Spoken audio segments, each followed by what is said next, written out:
Well, the timing was just right. Oh, by the way, I have no monitor in here. I'm not sure why, but the timing was just right. Some of the gentlemen that are assisting me with preparation for February, which I need to get started quickly. February's going to be honest before you even know what's going on. Mentioned a resource. Here it is. It is entitled The Jerome Biblical Commentary for the 21st Century, third fully revised edition. Now, the Jerome Biblical Commentary has been around for a long, long time. This is a one-volume commentary from T&T Clark. What's interesting about this one is that it has a foreword by Pope Francis.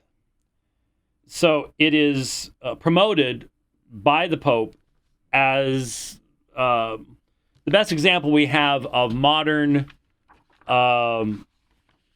scholarship. It has a nihil obstat.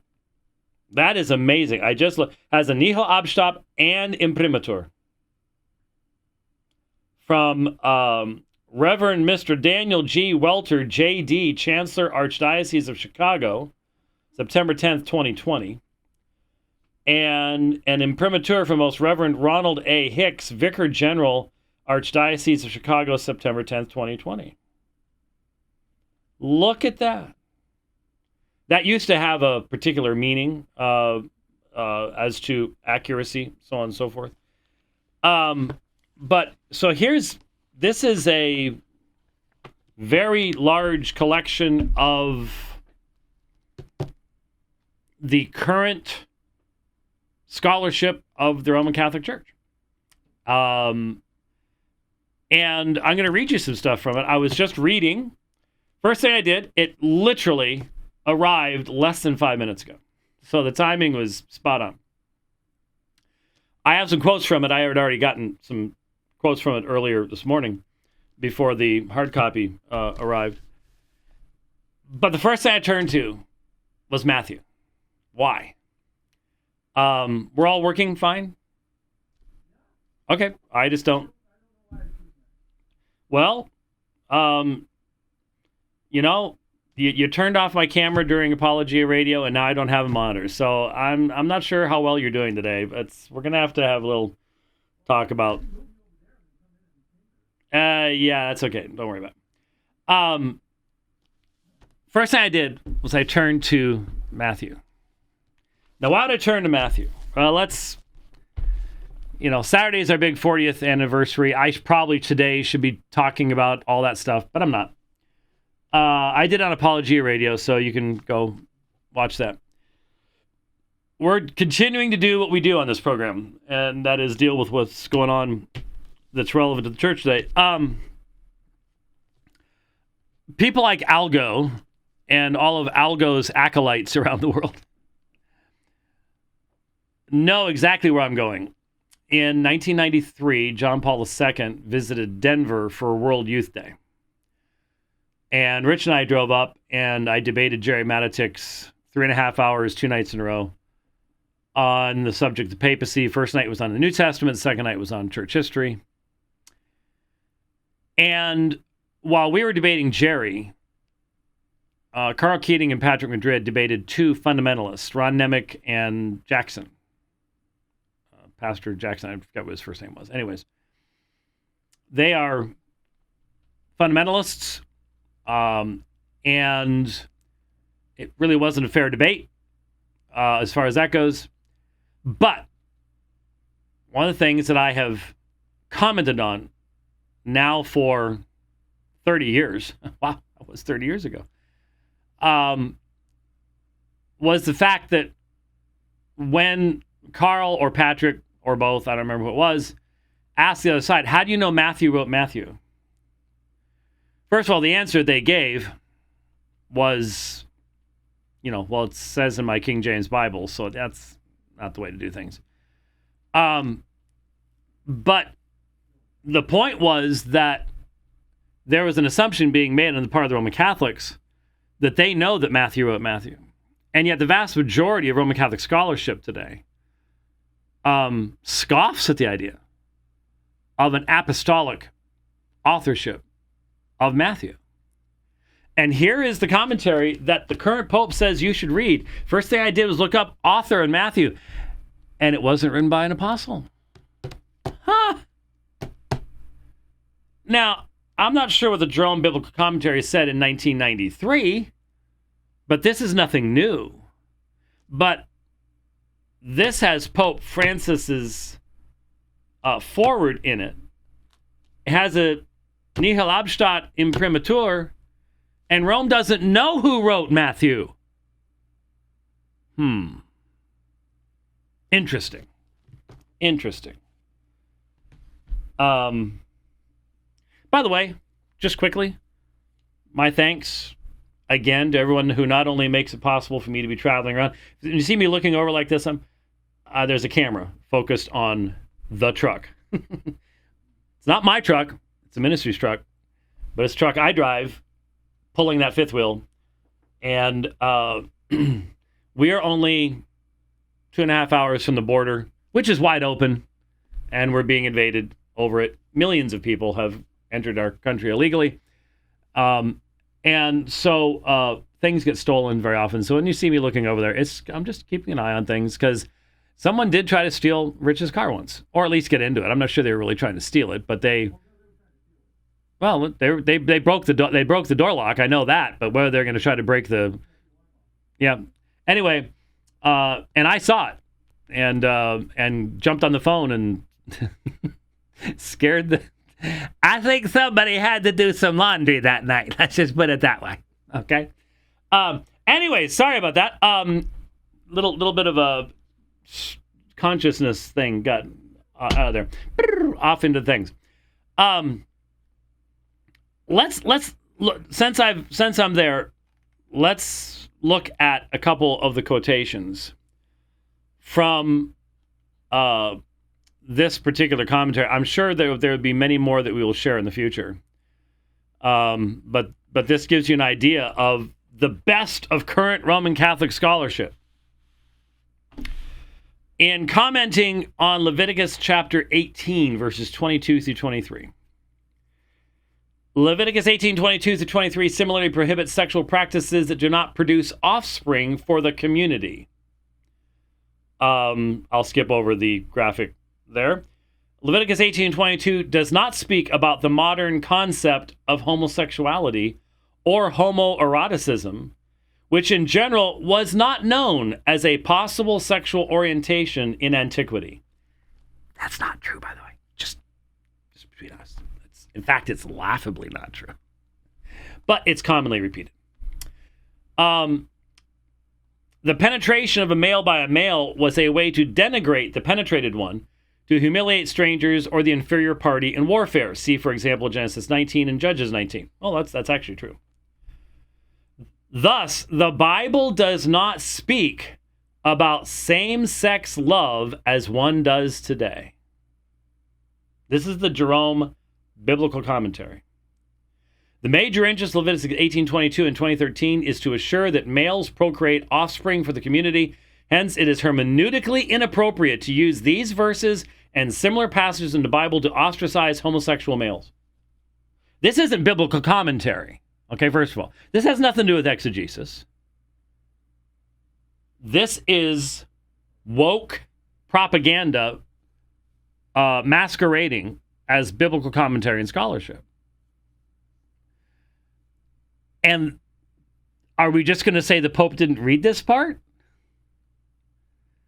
Or is there a consistency in the Pope supporting those who are seeking LGBTQ inclusion and having just released a letter giving pastoral freedom in certain circumstances to bless same-sex unions? That was Monday. It's only Thursday. Interesting. Very, very, very interesting. How about Romans chapter 1? Okay. Because the pericope in Romans 1:24 through 27 has been used as a clobber text. That it literally says, as a clobber text, in quotes. So, I mean, the only people who use that terminology are gay-affirming writers. All right. Has been used as a clobber text to denigrate persons with same-sex orientation. It is worth reminding the reader that such a use strips the text of its social and historical context and brings it to bear on an issue Paul's own audience would never have imagined or understood. Paul's contemporaries would have been familiar with multiple types of exploitative sexual relationships, including pedophilia, prostitution, and slavery. In each case, such relationships reveal and inscribe abusive power structures.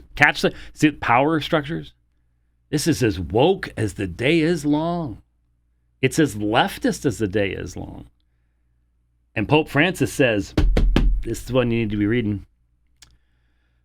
In each case, such relationships reveal and inscribe abusive power structures. They have nothing to do with loving sexual relationships between consenting adults. This was written by everyone, every single one of the pro-homosexual organizations out there. This is on every one of their websites.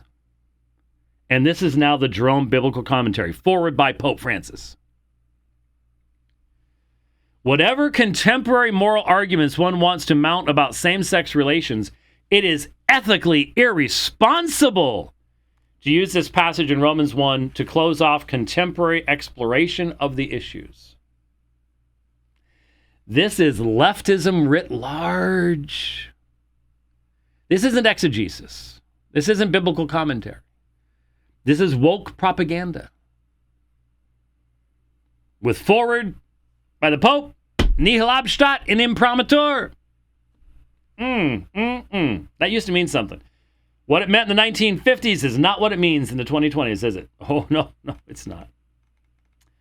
And here's one from, I think it's 1 Timothy. Decorum in prayer. The instructions for men focus on a suitable frame of mind. For women, the restrictions are more stringent. Not only must they be modest and simple in attire, but they must keep silent during instruction, presumably in the assembly. This is justified by the man's temporal priority in creation and the woman's priority in sinning, with a grudging concession that a woman can be saved by childbearing and modesty. Such relegation of women agrees with the surface meaning of Paul in 1 Corinthians 14, 34-35, see the commentary there, but is hardly consonant with the important part played by women in the Pauline communities. The deacon Phoebe carried the letter to the Romans, Romans 16:1. Priscilla played her part as a catechist with her husband, Romans 16:3, Acts 18:2, 18-26. And several other women in the Roman churches are congratulated for their hard work for the community, Romans 16, 6-15. Such prominence of women was not abnormal in the Jewish communities in the diaspora, for several funerary inscriptions of this period exist on which women are named as president of the synagogue. The author, catch that? The author is here considerably more repressive of women than the Paul of the earlier letters. The instructions are not the last word for the changed social environment of today. Did you hear what's being said? Make sure you understand. The Jerome Biblical Commentary is saying Paul didn't write that. Well, Trent Horn's telling us that Paul maybe didn't write, or at least promoting someone who doesn't believe that Paul, and then going on to talk about that in later follow-up, Paul didn't write Theopneustos, 2 Timothy 3:16 either. Well, there's a consistency here. There's a consistency here, isn't there? Yes, leftist, progressivist consistency is what we have. And the Pope says, hey, this is what you need to be reading right there. I mean, it's a beastie. See that? Look at the size of that thing. It's big, thick, waste of paper. But yeah, there it is. The Jerome Biblical Commentary for the 21st Century, third fully revised edition with a foreword by Pope Francis, and filled with all of the leftist tripe that I had to deal with in seminary long, long ago. But there it is. There it is. So is imprimatur, nihil obstat, nothing objectionable. Like I said, in the 1950s, that meant here's something that is faithful to the teaching of the church. What does it mean in 2020? Well, when you got the Pope writing the foreword, What does it mean? What does it mean? Did the popes in the 1950s believe what's in this? No. But the Pope does now. What about the next Pope? That's the whole point, folks. That's on the last program we're talking about the fact here's the Pope, and he's someone. Let's try to give him the best. Let's spin this the best we can.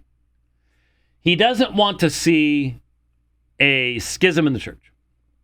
No pope wants to be the pope when a schism happens in the church. I mean, look what happened to Leo X. He's not exactly remembered well by history. The pope at the time of the Reformation. Excommunicated Martin Luther. Exsurge Domine, all that stuff. Remember? We were all up on that.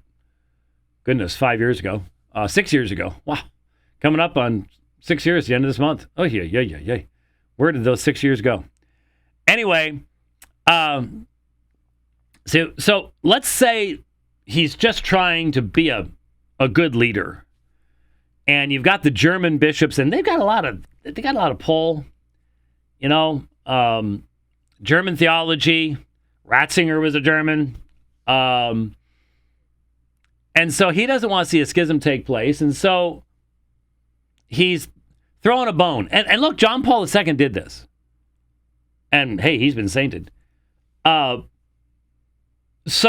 John Paul II would put out an encyclical one year that was extremely conservative. Next year it would have liberal stuff in it, and then back to the conservatives. And he's throwing bones. He's trying to keep. I mean, there's a wide variety of everybody who says we're all united is living in a fantasy world. There is a wide variety of perspectives in the magisterium. Not as wide as maybe under John Paul II. Francis has packed things out. A lot of the conservatives, older men, they've died out. You look at the College of Cardinals today. If Francis resigns tomorrow, there's a 95% chance that the next pope is going to be just as progressivist as Francis is, if not more. So, what does this mean to the Roman Catholics that are listening and they're going, how could the Pope allow for? How could only 2 years ago, in 2021, the Vatican say you can't bless sin, and now you can bless sin? How does that work? Well, look, if Pope Francis is reading this commentary and it's woke, progressivist argumentation on key texts like Romans 1 and Leviticus 18 and 20, do you think he doesn't hold those same views? I'd say there's every bit of evidence that he does. And if those are his views on Leviticus 18 and 20 and Romans 1, and I haven't looked at 1 Corinthians 6 yet, that'll be interesting to look at. If that's his perspective, then is there any question about what the future is going to hold, A, and B, is there any question that's not the perspective that was held for long before that? I mean, all right. You can look at the pornocracy, the utter degradation in the 10th century of the bishopric of Rome, bought and sold brothels in the Vatican, well, in Rome. You can look at that, and you can look at the broad, wide, self-admitted history of homosexuality in the Roman Catholic priesthood and go, well, there's all your reasons right there. But officially, and this is what apologists always say, it's one thing to have, there was bad stuff happening back then, but the Holy Spirit wouldn't let them mislead the church in official dogmatic teachings. See, so they make the distinction. The official position of the church has always been consistent in regards to the sinfulness of homosexuality, even if they were rampantly engaging in it anyways. Are you sure it's going to be that way in 20 years? I'm certainly not. No logical person could be. Not with what you see here. Not with what you see here. So, how many red pills does it take before you wake up and you realize, what I've been taught all along about this being the firm foundation, it's unchanging foundation, it's just, it doesn't work. We're seeing it right in front of our eyes. And so I think you're going to see more and more of these sede vacantist groups growing, because conservative Roman Catholics who have fought against Protestants like myself, they don't want to even consider the possibility that we've been right all along. And so it's time to sort of buy into there's going to be a period where there's going to be great confusion, and there's all sorts of stuff out there already. And I would imagine if Jerry Matitix is still traveling, he's now got more material than he's ever had before for his meeting with a dozen people at the Holiday Inn, which is what he's been doing for, 20 years now? Something like that. I mean, I really don't know what he's doing anymore. I've lost track. I've admitted the last time I saw Jerry Matitix in any form was when he lost on Jeopardy. That was it. I honestly don't know what he's done since then. I feel for the guy. But I'll be honest with you. I bet if we got him on the phone, he'd still be in debate mode from Boston College in '93. He'd just be right back, pick right back up. It's true. It's just wow. Yeah, that's the way it would be. He's been driving all day long. All he's had a Diet Pepsi, and yeah, that's what would happen. So I wonder how much more is going to come out between now and February, because when I debate Trent Horn on Sola Scriptura, we can't pretend that Francis doesn't exist. I can't get these guys, and even less now, to really deal with the reality of Pope Francis and the fact that he is changing Roman Catholic Church teaching. He's changed it on capital punishment, and he is plainly, purposefully, intentionally changing the moral and ethical teachings of the Roman Catholic Church on the subject of the LGBTQ revolution. He is. Wake up. You know it. You're seeing it right in front of your eyes. What will you do about it? What will you do about it? That's the question. All right. We also, on the last program, talked about Andy Stanley and the conference that they did. Got to plug this thing back in here. Sorry. There we go. USB ports are not all that large. I was recharging my my thingamabobby there so I can find my keys, since I'm old and I lose them. It's true. It's nice to be able to go, where are my keys? Oh, there they are. Okay. We talked about Andy Stanley and the Unconditional Conference, and we listened to some of his comments, and I guess that sermon's out now. So 48 hours later, high quality sound now available. But there is a fellow on Twitter every once in a while. All the conservatives on Twitter. There's two guys, Zach Lambert and Kevin M. Young. Okay, they're both wild-eyed progressivists. Just some people think they're not real accounts. They're just troll accounts to get conservatives angry. No, I think they're real, because I know that there are these kinds of progressives are all over out there. And most of us live in our little enclaves and we don't run into these folks, and so we don't really interact with them. So Zach Lambert went to the conference. He's not a part of Andy Stanley's church, but I'll just read what he said. I was at the now infamous Unconditional Conference last week at Andy Stanley's North Point Church, put on by Embracing the Journey. I went to be with some dear friends, but more than that, I wanted to see if this conference would be yet another bait and switch. A space that claimed to be safe and supportive of LGBTQ plus folks, but was actually all about telling them they need to leave behind their sexual orientation and or gender identity to fully follow Jesus. Y'all, it was not a bait and switch. It was safe, supportive, and affirming.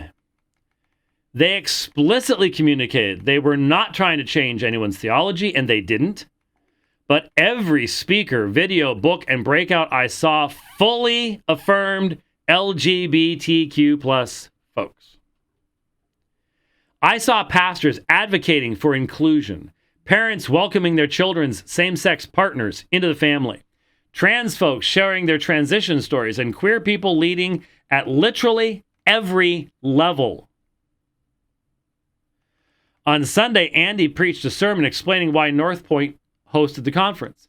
The sermon was compiled of 1 minute I completely disagreed with. He said North Point still teaches that biblical marriage is between one man and one woman. This gives you an idea of how apostate this man is. I mean, he has no connection. Zach Lambert has no connection at all to any kind of biblical theology, historic Christian faith, nothing like that. He's abandoned all of it. And 48 minutes of advocating for full inclusion for LGBTQ plus folks in the church. Andy said this is an issue where they don't want to draw lines that exclude, but circles that fully include everyone, married gay folks, trans folks, and everyone else. I mean, if you have, quote-unquote, married gay men speaking at the conference, well, you know, you can sit there all you want and say biblical marriage between a man and woman, which is what Jesus taught, of course. But if you're then pointing to the great example of these people, you are contradicting yourself so plainly, so clearly, so fundamentally that no one is going to believe a word you have to say about anything else ever again, and nor should they. You don't understand that you can't define the word truth without reference to terms of consistency. And you are being wildly inconsistent. You cannot do those two things. That's why none of these churches, none of these side B folks remain side B folks. They end up going to side A, becoming fully affirming, and that's what's going to happen with North Point too. They can sit around all day and say, we believe in biblical marriage. No, you don't. You just allowed the biblical marriage bed to be defiled right in front of your own people? And you're going to say, but we believe in biblical marriage? No, you don't. No, you don't. It's right there, right in front of everybody. I don't know how. You've got to just really practice a lot of self-deception to end up at that point. You really do. I go on. We still have a long way to go, but I am hopeful. I am grateful for this conference and the amazing people who made it happen. I believe it will save lives, restore families, and make a positive difference for the full inclusion of our LGBTQ plus siblings in the church. So in other words, that gospel stuff, we're getting rid of it. We've got more work to do, but it's not the gospel that will save lives. It's not the gospel that will restore families. It will not be the gospel to make a positive difference for the full inclusion of blah, blah, blah, blah. It's this kind of stuff. That's it's not Christianity, it's this new religion. As my friend Sally Gary wrote, this conference was a gift, a costly gift, risking reputation and safety and status, and yes, potentially livelihood and security of family. Well, if that's what it costs for apostasy, that's a good thing. Apostasy should be costly. Really should be. It really should be. That is certainly true, but our LGBTQ plus siblings are worth the risk. Their lives are infinitely more valuable than whatever status, security, or financial cost may come. I pray that every pastor and Christian in the world would come to believe the truth that Jesus loves LGBTQ plus folks, and they should be fully included in every part of the church. This was a step in the right direction. Of course, these people do not believe in repentance because they don't know the gospel. They'll never use the term repentance. Jesus loves every repentant LGBTQ plus person and will include them in his church because he will change them. Such were some of you, not such are some of you. So Zach Lambert and all these false teachers, false prophets, they will receive their reward. They will. You do not pretend to be a Christian and lie about the gospel in this way. You just don't do it. There is a price to be paid before the judgment seat of Christ. But the point is, here is a wild-eyed leftist progressivist, and he's like, the whole thing was affirming. And it was. It was. That's what it was all about. So when we looked at this, when we saw this coming, we tried to say, boy, you look at all the people they've got speaking, you got Gushy and all the rest of these, but this is not a middle of the road. This is not a mediating position. And here someone way over on the left goes, it wasn't. It was fully affirming of all the aspects. And you got to understand, it's one thing to be affirming of homosexuality, but to then go to redefining marriage and then go to transgenderism. I mean, how anyone can pretend, I'll go with orange today, how anyone, sort of colorful anyways, how anyone can pretend to hold this in their hand and say this doesn't tell you that God made men and women. Good grief, did you notice that, did you see the Hindu Prime Minister of the United Kingdom within the past week stood in front of microphones and I could play it. I saw it on Twitter just a few hours ago, and said, "Don't be bullied into being forced to believe that men can become women and women can become men. Men are men and women are women, and that's all there is to it." Not even Trump could say that. It almost makes me go, might there be a smidgen of sanity left out there? I don't know. I just thought it was hiding in the woods. But you can't hold this in your hand and defend any kind of transgender ideology. You can't. So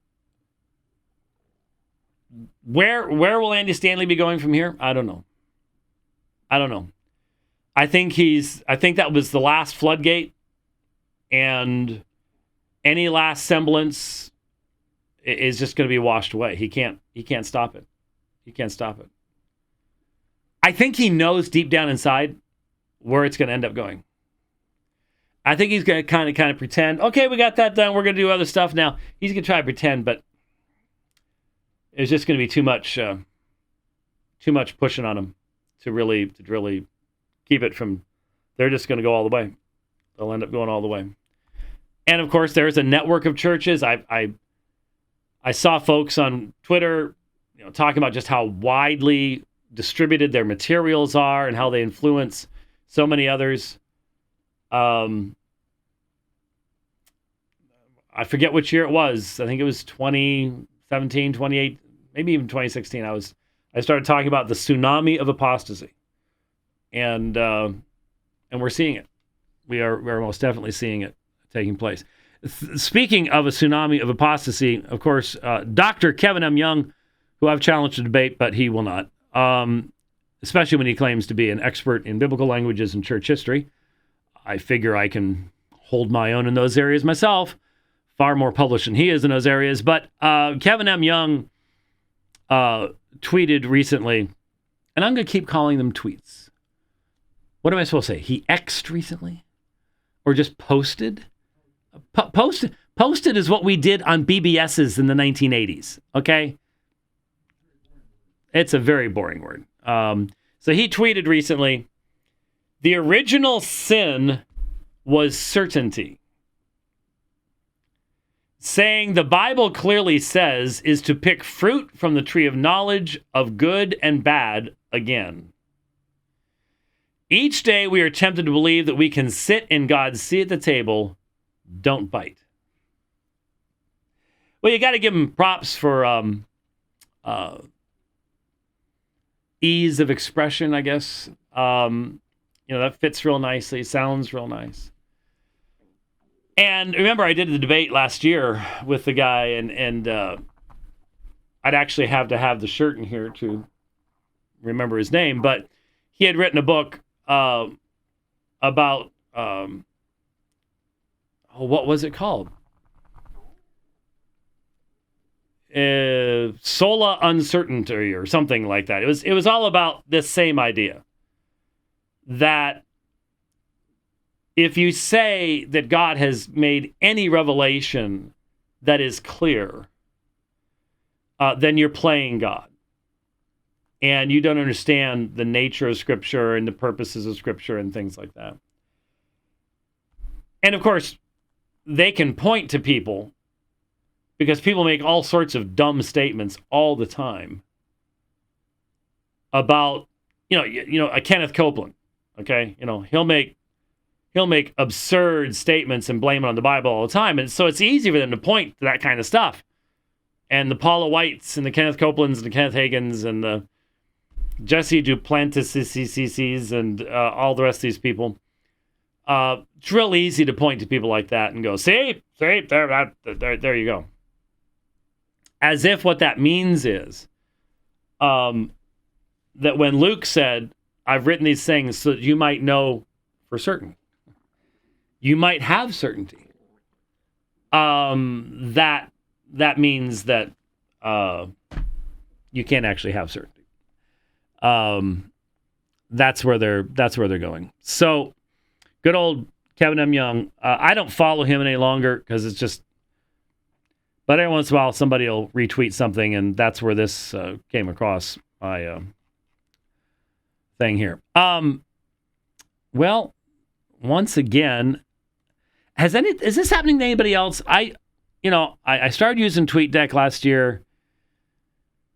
They keep changing it, obviously, and a lot of the changes have been good. Okay, I like being able to edit stuff. I can't do it in TweetDeck.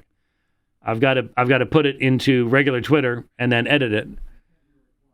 Right, you can't edit replies either. But recently, starting last week, I'll look over at my main column and I'll start reading something. And it'll actually be of interest. I want to continue reading it. And then all of a sudden, it disappears. And something new appears in its place. And I'm just like, and I've wasted time trying to find it, but it's gone. And you're halfway through an interesting sentence. You really wanted to follow up on it, and it's just gone. It's a little frustrating, but there you go. I'm noticing a bunch of stuff that has appeared since I last commented. There's a tweet saying someone is nominating me for Speaker of the House. That's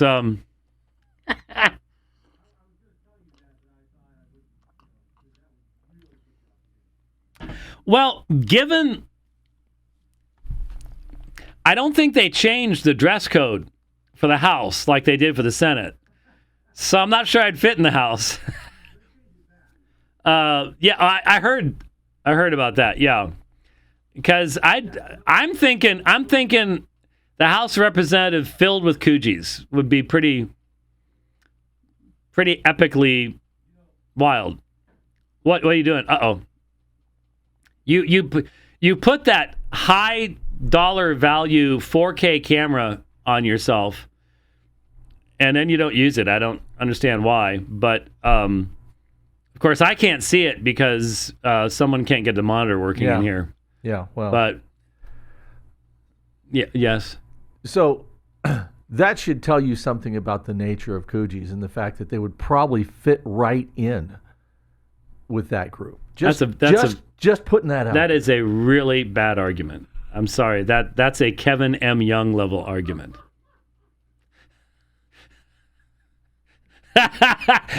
he was really thinking. I don't think so. Okay. White for Speaker of the House. All right. Bible Care and Share. Put that one up there. There you go. Yeah, there's going to be a lot of stuff that I'm going to be having to look at here. I see somebody talking about John Cooper's book, Woke, Wimpy, and Weak. I think Woke, Weak, and Wimpy, or something along those lines. Yeah, that's going to be, we're going to have him on, like I said, November 16th on the program. He's going to be joining us to talk about all that stuff. So, and he goes after all these things too. Okay, let me switch over to the last topic here. I am glad that commentary showed up. I'm going to have some. I can't spend too much time with it, but it is, since it is relevant to the upcoming debates. Let me just mention something. There's all sorts of people who are suggesting, well, you need to debate this person, you need to debate that person. Between now and February, I'm sorry. I have the next 2 Sundays at Apologia. My sermon topic this week is going to be very difficult, dealing with a church discipline issue. And then we have a leadership thing the next week, and then that puts us halfway through October. That gives me only 3 months for 5 debates, and I have to have, for example, one of the things I had to agree to do to get Dale Tuggy to even debate was to give him my opening presentation by February 1st. I never put keynote stuff together that early. Never. He's completely a manuscript guy. It's completely based upon reading stuff, and that's not me. So, just so much on such a wide variety of topics that I just have to be disciplined and go, no, I have lined out an amazingly wide variety of topics, from Sola Scriptura to Purgatory to Is Jesus Yahweh to 2 on Calvinism from completely different perspectives. And if I give in to the temptation to be going all sorts of other directions, and we're going to continue doing this program, and I'm not just going to talk about those topics, though you can sort of guess that there will be more discussion of quotes like I just gave you from the Jerome Biblical Commentary and things like that. And for those of you who are new or newer, if you go back to 2009, pretty much just 2009, there were all sorts of programs where we listened to Bart Ehrman lectures, Bart Ehrman debates, and respond to things. Why? Because I was preparing to debate Bart Ehrman. And we did that debate in 2009. Spent at least 6 months in preparation for that. He spent 0 time in preparation for that. Because, well, we won't go into all that. So we've done this in the past. And if I'm wise, I will be looking at these things and dealing with this. That doesn't mean we're not going to address any other topic. We will keep talking about what's going on, with you can't help but be looking at the weaponization of the legal system in the West, especially in the United States, and what that can mean. We've got to deal with all this Christian nationalism stuff. And I find myself very much in the middle, getting bombarded from both sides. Because I'm very much with the commitment that a secular worldview cannot maintain a culture. It is a commitment to the culture of death and will destroy human life and human flourishing. And so, no, we cannot continue in a system that allows drag queen story hour. It's abusive of children. It is based upon a rejection of man as created in the image of God. So I'm totally online there. My postmillennialism tells me that there will be a day when, according to the promises of Scripture, the coastlands will seek for his Torah, his law. Well, what would cause that to happen? A massive work of the Spirit of God. A massive work of the Spirit of God. And so people assume that if that's where you are and you agree, yeah, we can't keep going the way we're going right now. Okay? That secularism has eviscerated the foundations of the Constitution of the United States. The founders themselves said, this is a document for a religious and moral people. And when you make irreligion or anti-religion and immorality the new good, okay, I get it. But at the same time, I push back against Stephen Wolfe, and I push back against a form of sacralism, so much that all he can do is mock the term sacralism. It's just 20th century garbage. Okay, I'm not impressed, really not impressed at all. But I've been talking about sacralism for decades. I don't care where Stephen Wolfe has been. I've been talking about it for decades, as have other individuals. And I push back and go, look, if you don't have that massive change that comes from the Puritan hope. You ever seen the book, Puritan Hope? It's about postmillennialism. It's about the Puritans' hope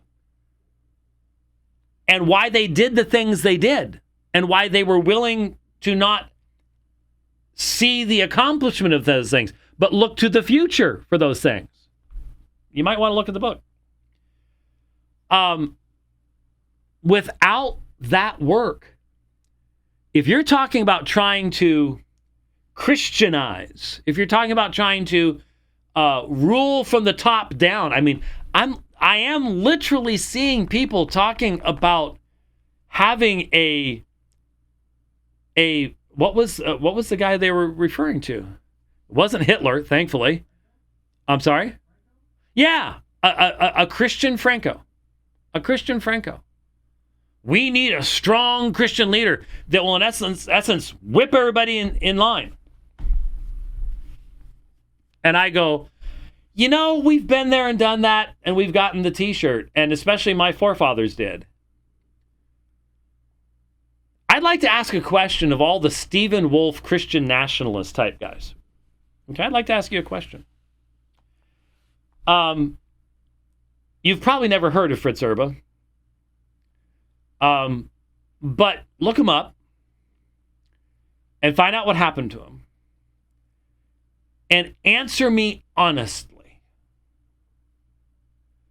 Was it right or wrong that Fritz Erba was imprisoned and kept there till he died?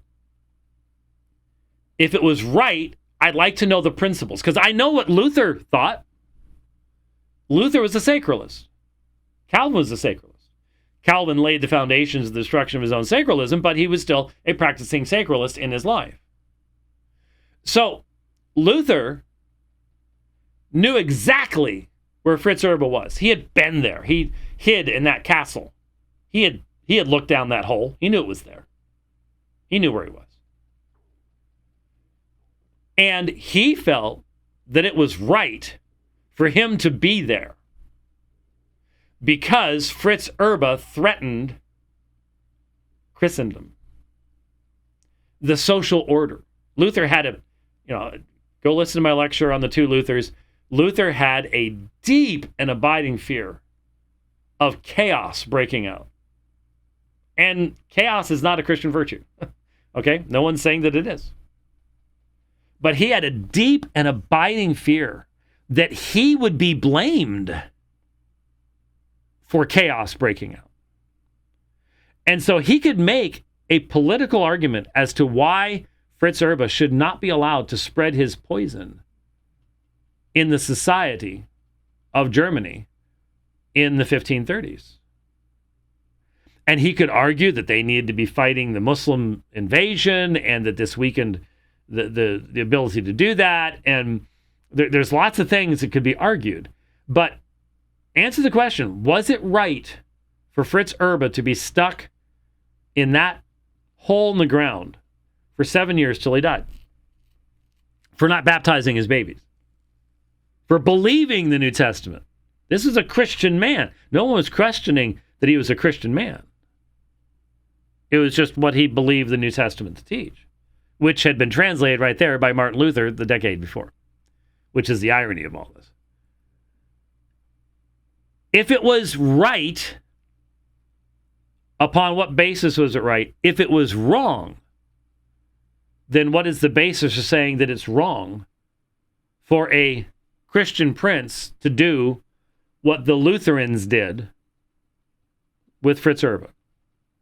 That's a question I'd like to hear the answer to. Because you see, sacralism involves the fundamental violation of the differing spheres of sovereignty between the state, the church, the family. It is a destruction of those distinctions. And the history of sacralism from, say, the days of Augustine onward is a constant back and forth where the balance between church and state changes. So there are periods of time where the state predominates, the church is utterly under its control. There's serious degradation there. And then you have periods of papal supremacy where the church can make the emperor stand in the snow outside the papal residence, seeking mercy from the church. But it's an inevitable, constant back and forth that you can't stop. And I've been saying, look, until there is that tremendous work of the Spirit of God, even arguing about how to avoid that kind of stuff is just silly. There's no reason to be doing it. All it does is create division. It's not going to accomplish anything. No one's taking over. Right now, it seems to me, this system is going to collapse and take a lot with it. And so the question is, what's going to come out of the ashes of the current secular failure, the demonstration of the rebellion that is part of man's situation. So, along with this, Stephen Wolfe and others from like American Reformer expressed really dismissive attitudes toward Cornelius Van Til, Greg Bahnsen, Scott Oliphant, John Frame, everyone who has practiced presuppositional apologetics for quite some time. And I've said more than once, it's been cool to be a presuppositionalist for a while. But there are certain commitments that have to be pretty deeply grounded for you to remain true to that perspective. And no Thomist can be a presuppositionalist. Anybody who's read Van Til knows that he was no fan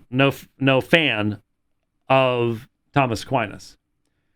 And of course, the big thing today is for people who have read very little of Thomas and very little of Van Til to be very confident that Van Til didn't understand Thomas. And again, when it comes to Thomas, you can pick and choose from such a wide variety of Thomistic scholarship. You can always find somebody to say what you want them to say. Anyway, this, someone had said, well, here's the things he's saying. Stephen Wolfe is saying about biblicism, presuppositionalism, you need to debate him. Well, there are a number of topics I would be more than happy to debate Stephen Wolfe on that he will not debate on. And it's because we come at this from completely different perspectives. Stephen Wolfe's book is almost, when it comes to biblical argumentation, is almost a vacuum. And he says from the start, that's not what I'm intending to do. Okay, great. There's nothing that I address that's not the direction I come from. So I just cannot imagine how any of this would ever work, because you have a self-professed Reformed biblicist, and he thinks biblicism is foolishness. Of course, how he's defining it, who knows? I mean, most of the definitions we see floating around out there are so ridiculous that it's difficult not to laugh when you read them. But my argument would be, I'll be happy to debate Stephen Wolfe on presuppositionalism and its biblical nature. All he wants to do is say, well, but it's new and it's novel. So's secularism. Don't you get that? Don't you guys get this? All of them, not just Stephen Wolfe, but all you anti-Van Tillian, anti-presuppositionalists, sit down and shut up for a second. Okay? Just sit down and shut up for a second. Stop with all your babbling and listen for a moment. The world that John Calvin, I believe if John Calvin were alive today, and he would read deeply in the secular perspective, I believe, given the things that he says about scriptural supremacy and the nature of man and the institutes, he says all sorts of stuff that's very, very consistent with a presuppositional perspective. But he's in a sacral context. He's not dealing with atheists. In fact, no one until the 19th century was dealing with the world that Darwin created. You need to understand the watershed that Darwin was. If you don't get that, then you're obviously not an apologist. You're obviously not dealing with these things. You haven't thought these things through. Darwin kicked open a door. Up until that point, any Christian apologist was dealing with some kind of theistic system. It might be radically wild and the nature of the gods minimized, but they still had to explain the existence of life. Once Darwin comes along, all of a sudden, hey, look what we can do now. It changed everything. It changed the level in the human mind at which we are having to engage with the rebellion of man. It's at a deeper level now than it ever was before. And so, true full-on secularism, an anti-theistic perspective, that is what is being fed, what's being injected forcibly into our youth today in pretty much every public school classroom. I did a walk yesterday morning instead of a ride, and I saw these two kids come out of their house and walking toward the local school, and I'm just sort of like, well, there they go, to be conformed to the image of the state. Yep, nothing going into the head there other than. But anyway, this is what we're dealing with today. And that is a completely different context. A completely different context than the reformers were dealing with or anybody was before Darwin. And so if you don't see that what has to be done is to have an epistemology based upon the certainty of God's revelation, and that to grant to man the autonomy that is absolutely necessary within Thomistic theology, that's absolutely necessary within non-presuppositional apologetics, to say to man, it's up to you to make these decisions. You're not understanding the centrality of the biblical teaching that the fear of the Lord is the beginning of all wisdom, that all the treasures of wisdom and knowledge are hidden in Jesus Christ. You don't understand those things. You're not going to be able to deal with those fundamental levels of rebellion in the anthropology of man. From a biblical perspective, anyways. Now, obviously, those that are not reformed, this isn't even relevant to you. Your anthropology is unbiblical. So we can't even go there. But for those who claim to be reformed, claim to be good Westminster men, well, even the Westminster was written before Darwin. And if you can't see how Darwin has completely changed the very context in which language is being used, I don't know what to say to you other than to try to point you to the obvious realities of what's going on around you.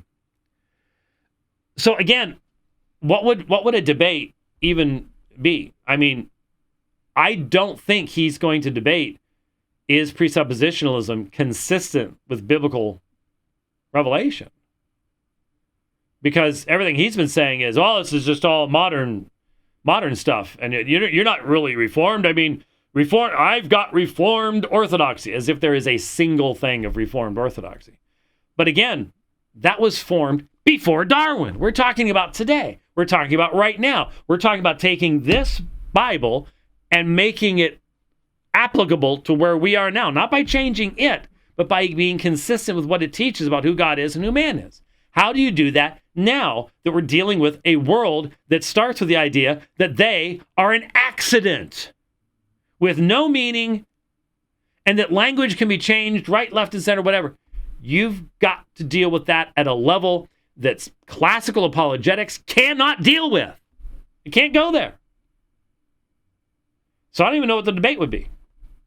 But you want to debate that if the thesis is presuppositional apologetics is consistent with biblical revelation on the nature of God, nature of man, defend that one easily.